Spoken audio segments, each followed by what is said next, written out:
Hello everyone, welcome you all in MK Commerce Pathshala.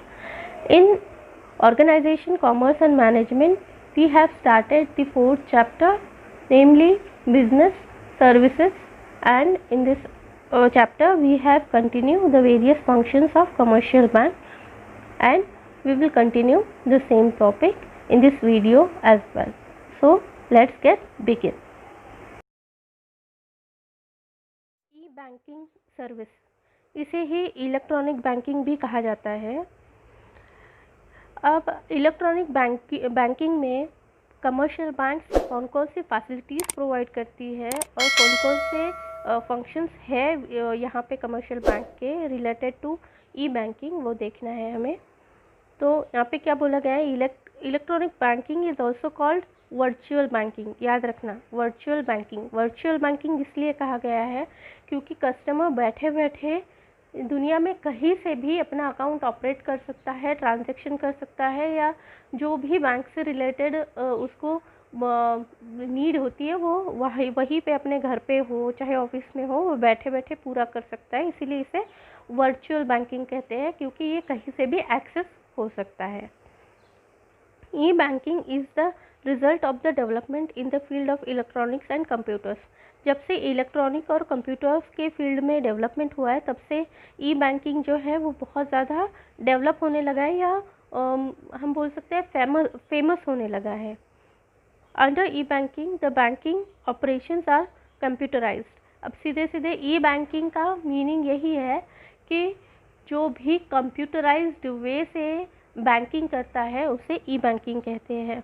मतलब computer को use करके जो भी बैंकिंग करता है वो, चाहे इवन मोबाइल भी अभी उसी में आता है, मोबाइल बैंकिंग भी उसी में आती है इलेक्ट्रॉनिक बैंकिंग में, तो उसे ही हम बोलते हैं इलेक्ट्रॉनिक बैंकिंग या ई बैंकिंग। अब देखते हैं कुछ एलिमेंट्स है इसके। पहला है ऑटोमेटेड टेलर मशीन, जिसे हम एटीएम बोलते हैं।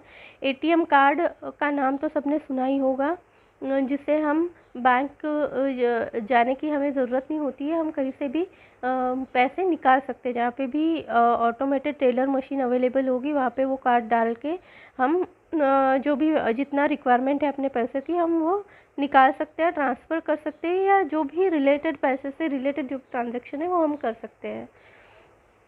ATM machine electronic ATMs are electronic machines which are operated by computer on his own and withdraw or deposit money।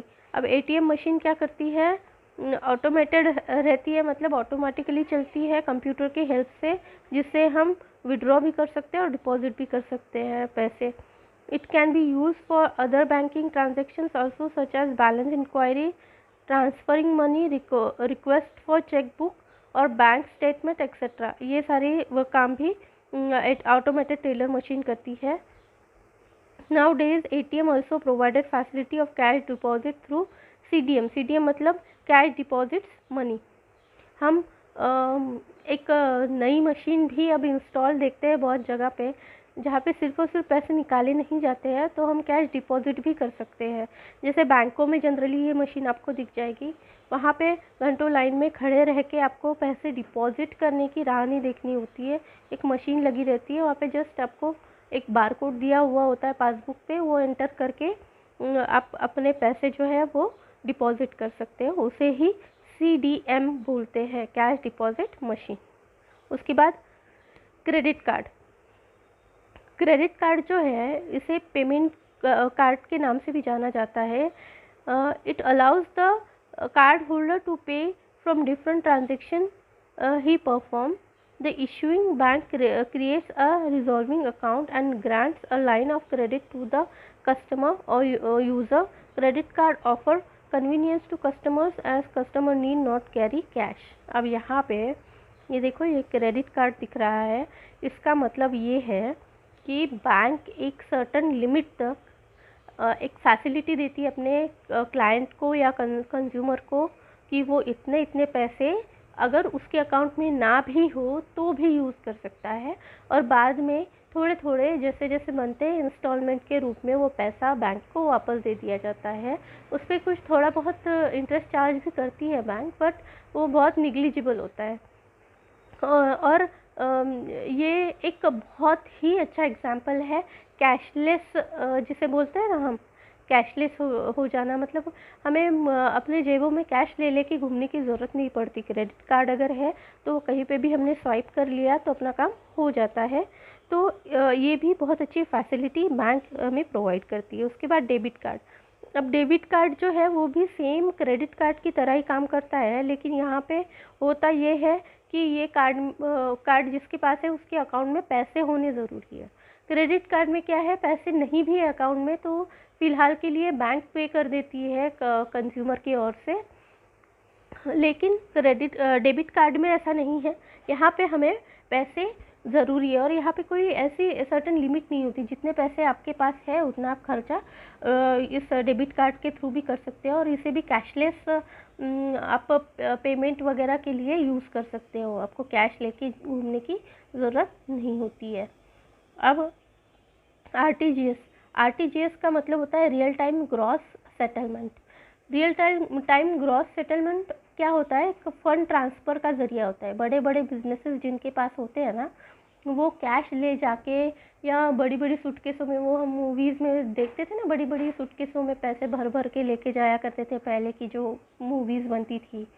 अब ऐसा कुछ नहीं है। अब डायरेक्टली बैठे बैठे एक जगह से दूसरी जगह हम फंड ट्रांसफ़र कर सकते हैं, पैसे ट्रांसफ़र कर सकते हैं और बहुत ही फास्टेस्ट तरीका है ये पैसे ट्रांसफ़र करने का। तो उसे ही हम बोलते हैं रियल टाइम ग्रॉस सेटलमेंट। उसके बाद देखो यहाँ पे दिया हुआ है meaning payment transaction is not subject to any waiting period. मतलब यहाँ पे अगले वाले को किसी पर्टिकुलर टाइम तक वेट करने की ज़रूरत नहीं होती, जैसे चेक में होता है। एक बार चेक दे दिया तो उसको कैश करने में काफ़ी टाइम लग जाता है, लेकिन रियल टाइम सेटलमेंट में ऐसा नहीं होता है। Transaction are settled as soon as they are processed. जैसे पेटीएम वगैरह सुना होगा ना, पेटीएम में हम क्या करते हैं, अगर इलेक्ट्रिसिटी बिल भरना है तो तुरंत की तुरंत ही बिल का भुगतान हम कर सकते हैं। साथ ही में अगर हमें मोबाइल रिचार्ज करवाना हो तो तुरंत की तुरंत जैसे ही हम रिचार्ज करवाते हैं पेटीएम के थ्रू, वैसे ही हमारे मोबाइल में रिचार्ज आ जाता है। तो इसे ही हम बोलते हैं ए वेरी फास्ट ट्रांजेक्शन, या ये जो ट्रांजेक्शन है इसका प्रोसेस काफ़ी ज़्यादा फास्ट होता है।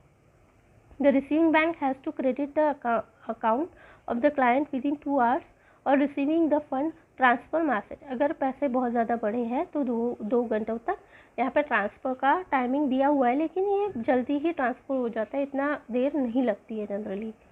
Gross settlement means the transaction are settled on one to one basis without bunching with any other transactions. अब यहाँ पे ग्रॉस सेटलमेंट का मीनिंग ये दिया हुआ है कि आपको एक काम करने के लिए बहुत सारे लूप में काम करने की ज़रूरत नहीं है। यहाँ पे जो काम करना है वही होगा, इसीलिए आप यहाँ पे 1 to 1 बेसिस बोला गया है। The minimum amount to the limited through RTGS is 2 lakh while there is no upper limit for transactions. अब देखो यहाँ पे मिनिमम जो है वो 2 लाख का दिया तो है, लेकिन ऐसा कोई यहाँ पे कोई ट्रांजैक्शन लिमिट नहीं है generally. However amount change from bank to bank. Bank to bank मतलब यहाँ पे जो फॉर एग्जांपल मेरा एनईएफटी अकाउंट है, आरटीजीएस अकाउंट है किसी बैंक में, तो मैं तुरंत की तुरंत क्या कर दूँगी, मेरे क्लाइंट के अकाउंट में पैसे भेज दूँगी। अगर मेरा कोई क्लाइंट है जिसको मुझे पैसा पे करना है तो मैं उसके अकाउंट में पैसा भेजूँगी। मतलब क्या है, बैंक टू बैंक ट्रांजेक्शन यहाँ पे होते हैं, इसीलिए यहाँ पे बहुत ज़्यादा लिमिटेशंस ट्रांजेक्शन की वगैरह नहीं होती है। उसके बाद एनईएफटी, इसे नेशनल इलेक्ट्रॉनिक फंड ट्रांसफ़र कहा जाता है। इसके नाम से ही समझ में आ गया होगा ये क्या है।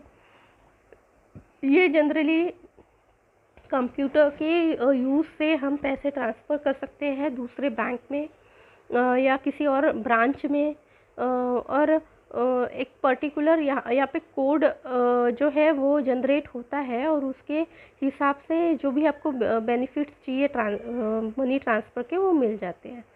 तो यही सारा कुछ है एनईएफटी और आरटीजीएस में।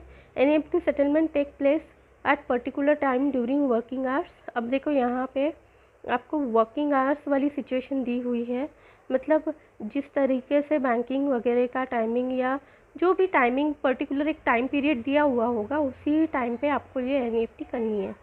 For instant settlement of fund transfer request in NEFT system is done on half hourly basis, मतलब आपके हिसाब से आप टाइम सेट कर सकते हो।